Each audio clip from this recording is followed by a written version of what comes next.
દર્શક મિત્રો, AGS news ચેનલમાં હું જલ્પા જેઠવા આપનું હાર્દિક સ્વાગત કરું છું।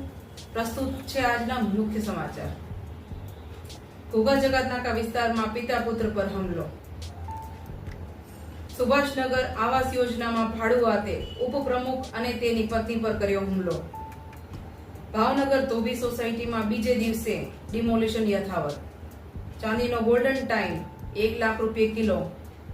26 મે સુધી શહેરમાં ઓરેન્જ એલર્ટ। 20 દિવસમાં ઝાડા ઉલટીના 789 દર્દીઓ। 44 ડિગ્રીમાં લૂ લાગતા એક મહિલા અને એક પુરુષને હોસ્પિટલમાં ખસેડાયા।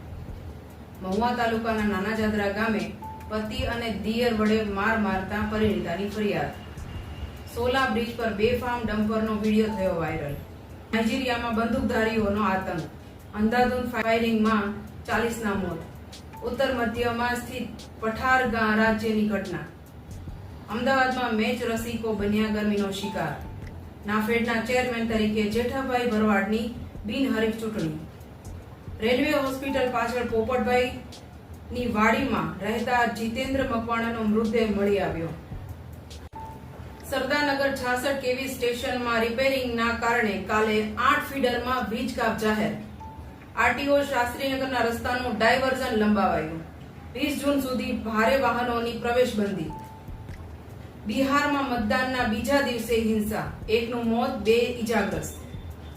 સ્માર્ટ મીટરના નિયમોમાં બદલાવ, પહેલા રિચાર્જ નહીં, મહિનાના અંતે બિલ।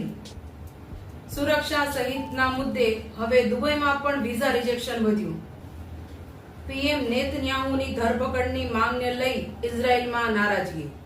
ફરી મળીશું, ત્યાં સુધી જોતા રહો એજીએસ ન્યૂઝ મીડિયા।